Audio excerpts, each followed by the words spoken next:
Me wana mi voka bodo ojle ogbesusu gege wenu. To kan heji mi nan tindo droje gonjo mi on Kristi Jesu tondali nando non la wendagbe podo nando ma homenjrado ho. Mi nan sono ma nu pikplon bon owewe dali kele dide asisa ogbesusu gege Kristi ton drodo. Bon chomion eton lo lukolo kede dali minan so no tindo ojre ide gbibo eton na gokona mi bon nando hode na mado ganon le awufie salon le mehenu kundo biale asu kwasi po le wendo etito tu klame le podo akotale Nvemi na mini tunto mi ton ayi nando do mi mando ogbesusu gege lome podo nando moi to go flame patapata gege bo ebero minalile je Ezekiel otakoji ehihiadole esowa joto okweshian tome to osun atontome asan atonto osun loton we de leson me ho Israeli ton le me wade wa nando cambio son oklunu de boso si nkonche oho oklunu ton so wade domo biso no gbeto ton do ho me ho Israeli ton le bodo hlan ye do liwa oklunu jiwe we do ye mi ule wa nando cambio son de we liyen to gbewe oklunu jiwe we do nye manani me cambio son edegbon mi de daliba riena dakwena ye disu no betoton riena dakwena ye ye nando nyue osunu oto ye ton le ton boso dohlan ye do lewe oklunu jiwe we do to azan logbe wenwena nyende Israeli bosoze alosheda ga hlan okun okwe Jacobu ton boso hen de zun ninywe hlan ye to aigba Egypti tome wenwena nyenze alosheda ga hlan ye domo nyewe oklunu jiwe we miton to azanegbe nyenanze alosheda ga hlan ye nando renye jegbonu wason aigba Egypti tome bio aigba renyen kokunda ina ye deme he yin onyinon po onyin po do to sisa he yin gigo aigba le poton bo nyin so do hlan ye do mini zedlan gbe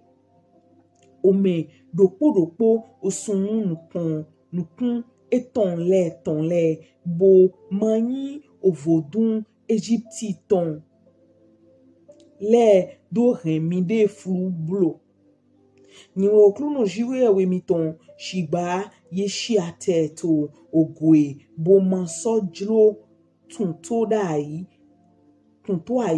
hlami gba ye ome de pepe ma ze osunu nukun ye ton le ton dlan gbegba mo ye ma so gbe vodun Egypti ton le da igba we ninu we nye ndo na we ninu we nye na kon home wulu she jegbonu do yeji nando hen adiche sa to yego to bla bla aigba Egypti ton tome shiba nyimbasi na onyi she ton wutu na emana do nyi hihenfu to nukun akota le lo tome meke chen ye tele to nukun mere tome ye hen de zun nyue hlan ye te le to hihen ye jegbonu me swan aigba Egypti tome moe nyeheye nando jegbonu yison aigba Egypti tome bo renye wa biozun bolome nye sona osendo ayi shele ye bo so renye nando nyo wedida shele ehe enyi omede basi ewo nanogbe bon ye dali mo ga nyena bojezan she le ye na nando nyi ohia de to nyekpo yekpo shenshen na yeni do nwendo nye okluno we clan yedo iwe shigba okwe Israeli ton shiate do goe to sungbo lome ye manzizonli to sendo ayi shele me ye so gbe wedida shele dai ehe ein omede basi ena no gbegbon ye dali podo ye so hen bojezan she le flu wenenu we nye do ndo nye na so kon home wulu she chegbonu do yeji to sungbo lome na va Yesu nando va Yesu do shiba nye basina onyishe ton wutu na ema do nyi hihen flu to nukun akota le lotome nukun meretome nye hen ye jegbonu wa pele umonga nyenzi aloshe daga han ye to zungbo lome do nye mana hen ye wa bio aigba he nye na ye megba heyi o nyino po ohin po do to sisa he nyigigo aigba le poton na ye gbe wedida she dai wutu bo man zizonli to sendo aishe le me bo soflu bojezan shele na aiha yeton nido hodo vodun yeton le chogan nukun she hla ye da yison viva eme mon nye maso basi vivo yeton de to sungbo lo megba oro nye so dohlan ovi yeton le to sungbo lo medo mi zizonli to osendo ayi oto mi ton le me blo oto mi ton le me blo kavi payi wedida yeton le go blo kavi yi fodun yeton le do flu mi de blo niwe okluno shiwe we miton mino sizonli to osendo ayi shele me bosono nyi wedida shele bosono basi ye bosono kio bojezan shele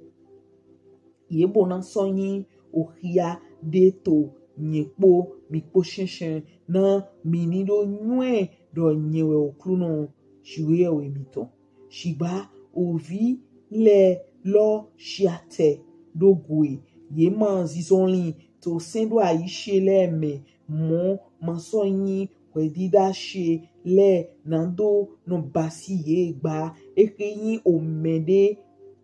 basi ena nogbe ye dali ye flu bojezan shele wenenu we nyendomo nyena kon home wulu she jegbonu do yeji nando hen adishe sa to yeji to zumbolome shokan nyendon aloshe dogo boso basi na onyishe ton wutu na ema na lo yin hehe fu to nukun akota le lotome nukun mehetome nyehe ye jegbonu wate humo nyenze aloshe daga hlan ye to zumbolome do nyena vunvun ye to akota le shenshen bo kija ye pe oto leme na ye manko hen wedida shele se che wutu shiba ko gbe o sendo ayi she le da yi boko so flu bo jezan she le bodo nukun ye ton le tinto ovodun oto ye ton le tongodo kumonga nyesona o sendo ayi le ye ga remanyi dagbe po kwedida le pogun eke dali ye mananu pete nyeso hen ye flu to nunina ye ton titi le me to eke me ye $, ye $, nando jugbon mi o me lo me he hun ado lo le po na nyenido hen ye zun ochefo plan opodo na yenido nuendo nyewe okluno ene wutu visunu betoton doho plan okwe Israeliton bodo plan ye do lewe okluno jiwe yewe do to me umo otomiton le ko zan ndo ogwe to me yeko wa osemeje de do koi na wenwena nyenko heye bio ayi gbalome he nyenze aloshe daga nando na hlan ye wenenu ye din akota yagale po ati titli le po yeso yi afosanu ye ton le do na alo nunina to fi popo finewe yeze adi do ho mena me afo nunina ye ton te finenga we ye basi nu nye wan vivi ye ton te ye so kon avo nunina nunu ye ton le jegbonu to fine winenu nyendo hlan edo etewe oteya ga lona fie mi yi je lopo oyin fie ton po ye yiro bama je egbe ene wutu dohlo we Israeliton do lewe okluno jiwe ewe do be mi ule flu mi de kede di owalo oto mi ton le tonwe be mi so yi ogaloto de hodo osun yeton le poro wenwena mina nina miton le wenenu ena mi visun miton le nando jugbon miome mion lobe be mi ule yi fodo miton le po do mi de fluje egbe he bo nyena so yin me cambio son ede bon mi daliwe mi ohwe Israeliton lenyen to gbe we okluno shiwe ewe do nye mana nyi me cambio son edegbon mi daligba bodo enehe wa bio otu mitome mana sotin lala to me mi ule domo mi ule na tin di akotale di okwendo oto le ton le nando no sen atimpo zanu ko lenyen to gbe we okluno jiwe ewe do nugbo po alo depo po awa dindlen jegbonu depo po homewuru kon jegbonu po we nyena nyi aholu to miji nye bona so hemi jegbonu son akota le mewa bona so bemi pli son oto le me fie me ye vuvun mi do le po alors on de po awani dlen je gbonu de po homewu kon je gbonu po nyena so hemi wa bio zumbo akota le lo ton me fine we nyena do wegbe he mite nukume han nukume taidi le nye do wegbe he oto miton le to zumbo aigba Egypti tonton medo mo nyena do wegbe he mido wo kuno shiwe ewido nyembo na so hemi jugbon o po loglo nye bona so hemi wa bio sisin dopo alenu loton me nyena nye bona so finyon atenole jegbonu son mime po yehe jeseme do ogwe le po nye na hen ye jegbonu wason aigba lo me fine we wa si fie wa si te fie wa si te shiba ye mana bio aigba Israeli ton lo megba mi wule bona so nweno niwe okluno na mi wule ton mi okwe Israeli ton emi le okluno shiwe wedo mi yi o se ome dopo ovodun eton le shigba ehe godo nugbo mi wule na tonto ayi han mi dopo oyin wiwe shewe mi wule manaso yi munina mi ton le povodun mi ton le po do flu baba nanto o se she wiwe me to o se ji Israeli tonton mewe okluno shiwe wedo fine we okwe Israeli ton le po ye ton na sen mite to aigba lome fine we nye na kia lo yi yete odo fine we nye na bio avo nina miton lete po daho o sen jo miton ton po onuiwe mi to le po nu nye wan vivi de po nye na ke alo yi mi wenwe na nye hemi chegbonu son akota leme wa boso homi pli son oto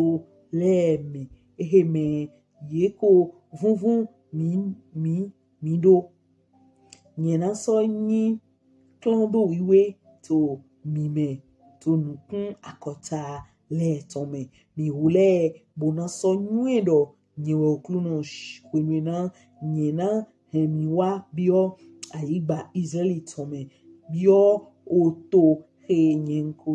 henyenze aloshidaga nando nahran to miton le fine we mi wule na so flin aliho miton le te po yiwa miton le po eheme mi wule ko flu mi de te mi wule bona so gbe wana mi de to nkun miton titi me na onyan miton he mi ko wa le po mi wule bona so nwendo nyewe okruno wenwena nye nkobasi hemi na onyishi ton wutu keredi aliho nyina miton le magba mon kele di wiwa bible miton le magba mi okwe Israeli ton Hallelujah.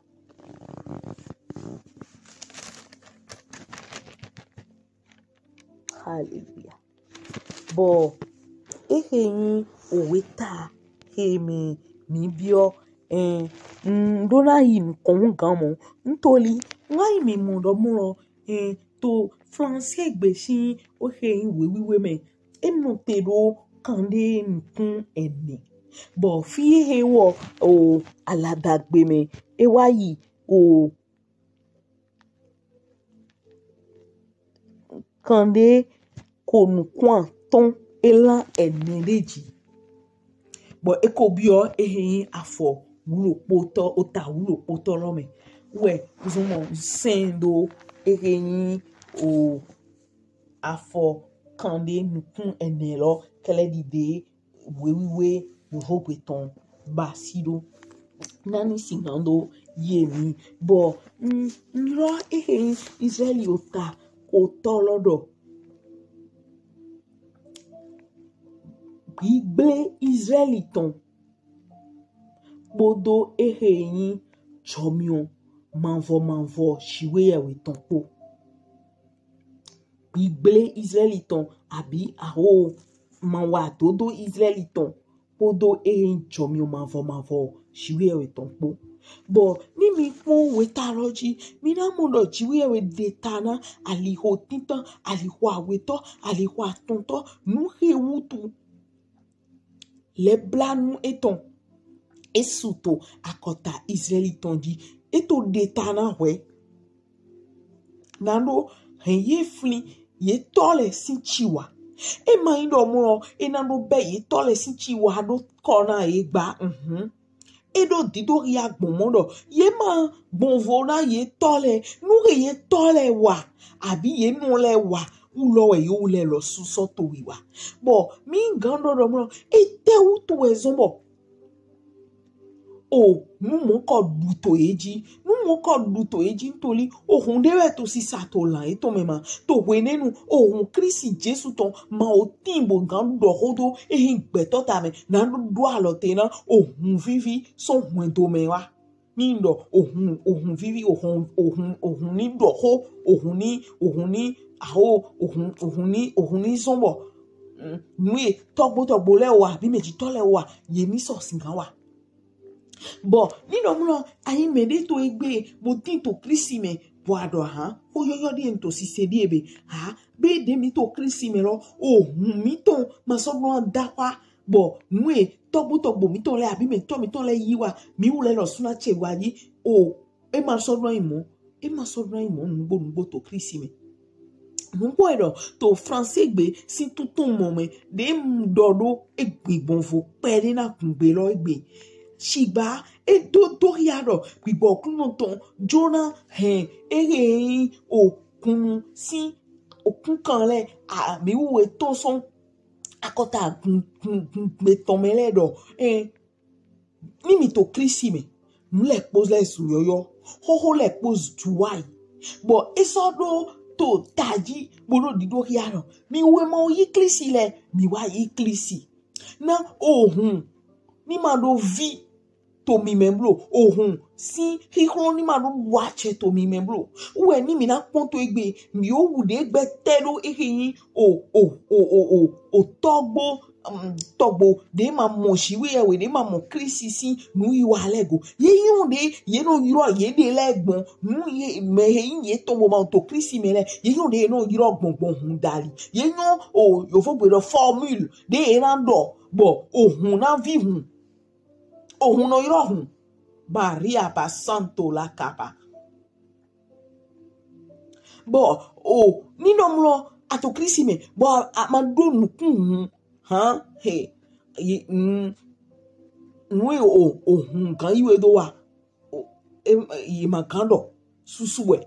eto taji uwe din mina mo medile tin ye to Kristi lo me pepe shiba ohun si a che duto eji bo nwe togbo eto lewa nwe togbo to le jubana ye mo Kristi pepe mo shiba ele ko bo jubana lole ntoli ye ma yi nwe do mi to Kristi me mi lezun yoyo de mi no dundun yoyo ndudu yoyo lo tin to wewe me ogbe ndudu we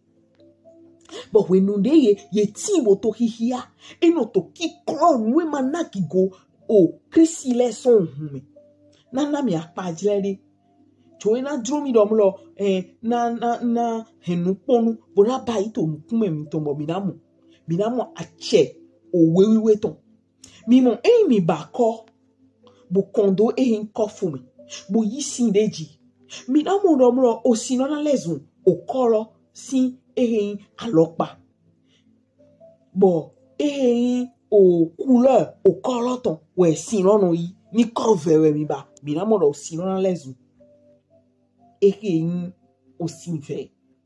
bo ni o siene de to kofu ene mi yisin devo bo dasino basi a devo me bo jebi baro kofu lo meji minamo o dio hezon bo o sinono ku dio le dio etinto kolo me le le pono je gbonu ton son o sinome bo sinono ano wewe ple so re o kolo na to mu pepewe ni mi yi Christ Jesu bo tin bo hen vive bo tin bo to wewe hia bo to ho beton lo nyewe ye ho na sede nyewe na se wewe chi bo na hia nyewe na le mpondo mu hia ji mu dio bo tin to mena mi le bo na do ho na kunkan do ho na hwento si o kan do ho na o kota me ton son abi hwe me ton son acha hwe ne le ton mu iwa hwe ne ton mo o wewe no taidi o sin no kolo pele poje gbonu boni ado alotele iromodo dioro le so je wiwaji e taidi o hwe we aklo ebe we amondo tirede me ni mele akpon we afole gbonfle na so kudio aso do so inki kloto mo wo kunoto eto ino kolo mi we ro ni etewe mi bondo to heledo ndido kigbo we ntoli ma dodo le pali to français si en cheme eto mo e ba idomlo o ho helo mi ukun le ton e ukun jona so na nu epo mo jeme po na me si gan lo buto o hun si apa didoji to lami ton le mi boni mi le ko we talo me mi na mo de Israeli vile ye pasi pepe di ye togbolo so wenu bonde ye togbole ton son izumbolo me ton son Egypti do bon ni jiwe ma va yesudo to ho me gle ton me ntoli o nye ton podo togun lu ku heme ede ton son le bon mo lo polo kere supo gbeto le ton tin egbe di bo yi se no bo o hun ti bo to afun ho hai bon yinu kono yi lo le bayi bo e kono tero mo ro mwe sogbe we mba ima shiba nne mai mwe sogbe ni e kombo chan do we si mi oponu me but chiwe ma gbe ho me do e ma va yesu do ntoli etodido eteken to eton le na do me gbe poto hwen do lo me le bo tedo fodunko bo tedo asanko bo tedo nkonko ko le ni njo e do etewe ina do ma hoye ntoli ni eton otu bo nyen lempe no wendo bo yetinto Christ me shigba to egbe supo college nyewe na yi kledo hume na yi kledo moto me o kle tinto moto me ina so mo gbe to ma ba accident o kle cho o kle ma do gbigbo kuno ton ni mi gbo un vino yimbo me de voler na ba plako no le to teme mo bo mi no do ti e ma ku gble we do mi ntoli do e ma din ye ton ni idepo ntoli ni mi idepo ye ton idepo bo de mi karo to gbeche seledi e do mi yo na ro le koso nwene le me ntoli e na wa ba de dovo lo e na basi to titengbe me so de o waina eton eto dudu to nchiwa to manu emi to me abi to nkunti to mi to abi won vi lo me heyin apa we to we yin loro o o tadena a o chomi o jiwe we ton ati suru we ton to nukon ta sinsin Israel vile ton mon lo pulo kere ena wa na levojo si gbigbo me bo wecho levojo si gbigbo ene na iteme pata ye na de ereyin o nusise aho nukun nirakan do vona nukun dagbe kwelo me dote ni mi vo hihi aminamu bo ni mi do ponto egbe mi na mo romlo fole kanso de Kristi Jesu wa lo mu do joha ereyin akota Israeli viton no pepe do wi wa ha mi ule lo su do nye lo su pede do holo we cho no wa yo voto me fi we no ntinto eyin otocheme ndele ti mo yin wa so de nto Kristi lo me so buna hole buna blanu buna yi churchi buna yi wa ayewe so po to ye opolepo bo egbeji ni ero ma so yin ni lewa na gbe ntoli nto nvi me to jire lo mi nto nvi me benano ni ahode lo kakaka ye do ba ye kan we lo do le podo obiki ife po odrowe ni aku ma che nvi lo me we mba ye nelete si bade wa yo voto me fi bo Kristi wa do de hia mi bo wa yi we hia to bo vo hia wa bo minele nuchi wa tawe bondondo yo yijiwe we ton manike bo homegble nkan jeje bo inaro ha eteri wa joy enji jeje to bo so de jiwe we do suru do klami mo eto suru lo do klami do shi gba egbe bide mi to sise do mo na remi nu to so we neleji mo na remi du to we neleji we teni no mi ton gli to holo mi hihia holo ton dudu holoton sise holoton na no hode brondo nami alogo ma hen wa chicheme nami alogo ma ibai ni de jero ntoli ye magan ho ereyin aho nu dagbe po yan aporopo eki o irande dagbe rovu o so de yan rovu bo hode do tiwewe de mo nami chomio bo vo akpe ha mi na no tumi no te son eyin viton eneleme nu chiwa eneleme ena tumi wule lo suda ito Jesu sin come ena hemi bo mina mo droje yi buna nyi wana wewe lo hia abi to di do eton abi yewe ho sise kakabo nwi nton mo to mi me bo afun ho ha mi le plekuna chegbonu bisese na chegbonu bo mina no akpon no so no do he nyemeje hele ko ton son baba awaso na nyiwe na gigowe nzi alo daga na we so waso lo hun kan mo logo to Jesu sin ni come bo den to holo egbe ni lady nsi homegble boya yi se no weye yin bo homegble pe du to chiwe bo ko intogbo to ile abi meji to ile we ko tin to homegble bo ni homegble ni wa eyo anu don tegli hode do chiwewe ni tonwe wa eya konton bo nawe chroche na ni jewe hiaji kakaje ana je fi amotero homegble ma inda pede do wewe do mi gble home si ba mi ma che blo mo mi ma so dam no homegble mi tonji blo bo wende ati moto hia moto sise bibo no to na to ason yi wa do present we di kakaba na mo tun lote pátápátá to Jesu si ni ko ma so yinu kon nkan mo nanu te fi da no ko de baba to Jesu si ni ko me alopa vodede me akoko na mi do to Ezekiel o takoro me gbogbo o ngbesi acheme wa ajo antungbe to supo lote